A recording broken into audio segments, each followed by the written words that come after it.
छत्तीसगढ़ की राजधानी रायपुर के नकटी गांव में 85 मकानों को जमींदोज किए जाने के बाद माहौल गर्म होता नजर आ रहा है।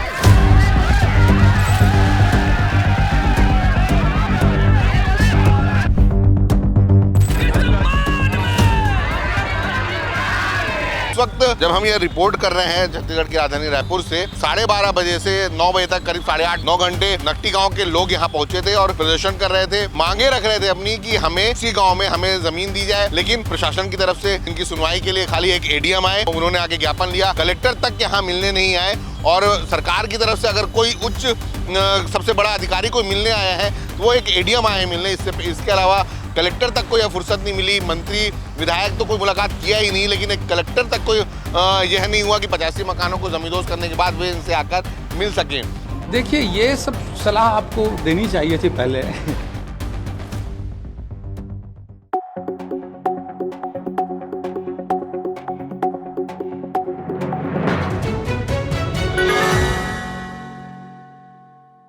घर टूटने का दर्द क्या होता है यह नकटी गांव के उन परिवारों से बेहतर शायद ही कोई समझ सकता है जो आज अपने आशियाने की लड़ाई लड़ रहे हैं। अब तक ना तो किसी मंत्री ने उनके आंसू पोंछे और ना ही सत्ता पक्ष के विधायक पहुंचे।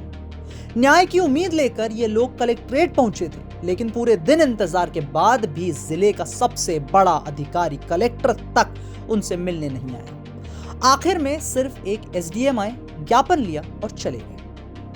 दोपहर के 12 बजे से शाम ढलने तक कलेक्ट्रेट के बाहर धरना चलता रहा। तेज धूप भी थी, बारिश भी हुई, लेकिन नकटी के बेघर परिवार अपनी जगह से नहीं हटे। महिलाओं की गोद में छोटे छोटे बच्चे थे, बुजुर्गों की आंखों में चिंता थी और हर चेहरे पर सिर्फ एक सवाल, अब हमारा घर कहां होगा। ग्रामीणों को उम्मीद थी कि उनकी बात सुनने कलेक्टर जरूर आएगा, लेकिन घंटों इंतजार के बाद भी कलेक्टर गौरव सिंह नहीं आए। आखिरकार प्रशासन की ओर से सिर्फ एक अतिरिक्त जिला दंडाधिकारी पहुंचे, जिन्होंने ज्ञापन लिया और वापस चले गए। धरने पर बैठे लोगों की मांग है कि उन्हें सेक्टर 30 नहीं जाना। उनका कहना है कि उनका जीवन, उनकी यादें और उनकी पहचान नकटी गांव से जुड़ी है। वे सरकार से सिर्फ एक मांग कर रहे हैं, अगर घर उजड़ा है तो उसी गांव में रहने के लिए जमीन दी जाए।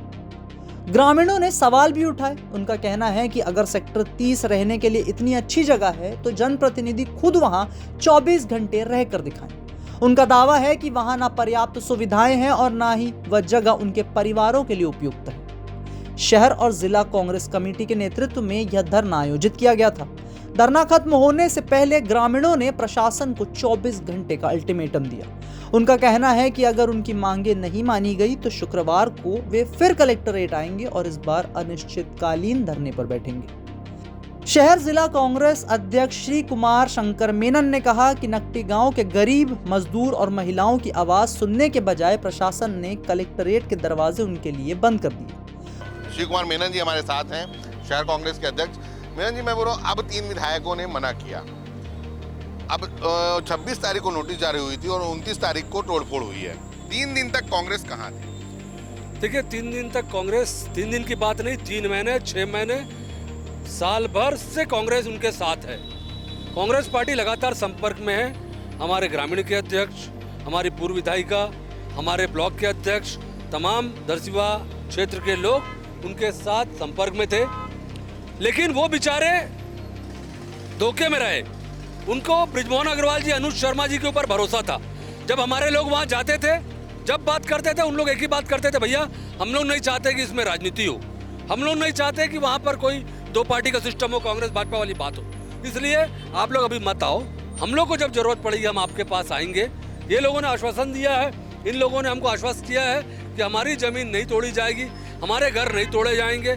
ये बेचारे मुहर्रम के दिन तक है, 26 तारीख तक है, इनको भरोसा था कि इनकी जमीन बच रही है। लेकिन जब छुट्टी के दिन नोटिस दिया गया, नोटिस देकर इस बार तोड़फोड़ की कार्रवाई की तैयारी हुई, उसके बाद लोगों को समझ में आया उनके साथ धोखा हुआ है। उनके साथ धोखा हुआ है, चाहे वो बृजमोहन अग्रवाल जी ने किया हो, जिन्होंने ये बोला था मैं लिखित में देता हूँ कुछ नहीं होगा, या फिर अनुज शर्मा जो बड़ी बड़ी बातें कर रहे थे कि भाई मैं इसको आपको कहीं भी तोड़ने नहीं दूंगा, आपके मकान टूटेंगे नहीं।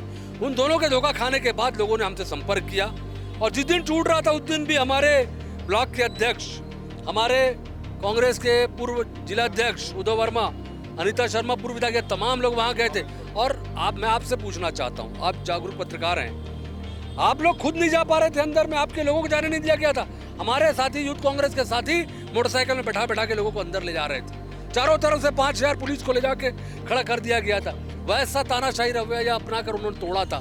तो कांग्रेस हमेशा से इनके साथ थी, आखिरी तक इनकी लड़ाई को लड़ेगी, ये हमारा संकल्प है। ग्रामीण जिला कांग्रेस अध्यक्ष राजेंद्र पप्पू बंजारे ने कहा कि यदि विधायक अनुज शर्मा और सांसद बृजमोहन अग्रवाल को लगता है कि सेक्टर 30 का स्थान रहने योग्य है तो वे स्वयं वहां 24 घंटे रहकर दिखाएं। ग्रामीणों का कहना है कि जिस स्थान पर उन्हें भेजा जा रहा है वहां मूलभूत सुविधाओं का अभाव है और वह रहने योग्य नहीं है। हमारी तरफ से कोई मांग नहीं, हम तो जनता की मांग को लेकर उनके साथ खड़े हैं। उनका मांग ये है कि वहीं पर हमको बसाया जाए, क्योंकि यहाँ से नकटी गांव से 25 किलोमीटर 20 किलोमीटर की दूरी में है और एक परिवार में 4 बच्चे हैं, उनके शादीशुदा बच्चे हैं। एक रूम में कैसे रह पाएंगे?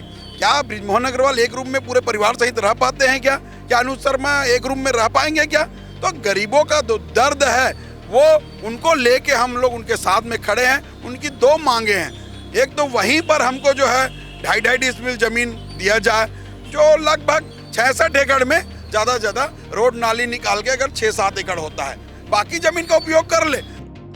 पूर्व विधायक अनीता योगेंद्र शर्मा ने कहा कि जिन लोगों का घर उजड़ा है उन्हें न्याय देने के बजाय उन्हें अपमानित किया जा रहा है। तो कांग्रेस पार्टी ग्रामीणों के साथ मिलकर आंदोलन को और व्यापक रूप देगी।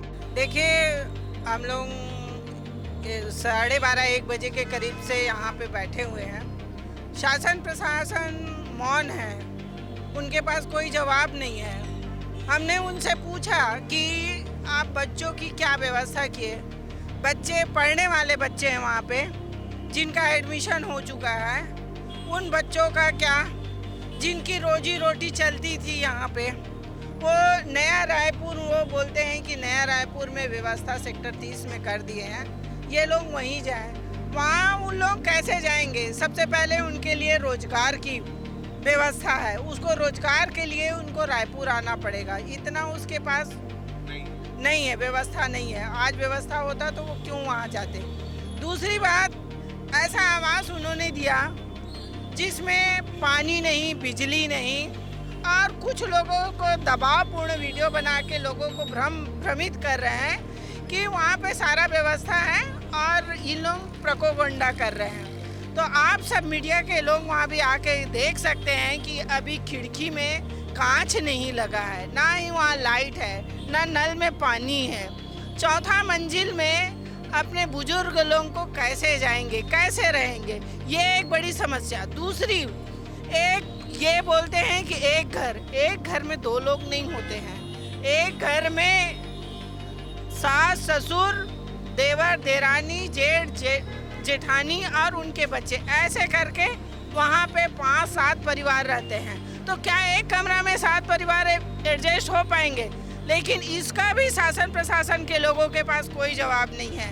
हम लोग लगातार धरने में बैठे रहे, इनके पास कोई जिम्मेदार अधिकारी, कलेक्टर साहब से कोई जवाब नहीं आया। वो कहीं ग्रिल तोड़ा के साइड से निकल गए करके वीडियो वायरल हुआ है। तो इस तरीके के शासन प्रशासन की गैर जिम्मेदाराना रवैया जो देखने के लिए मिला है, वो बिल्कुल भी अच्छी बात नहीं है।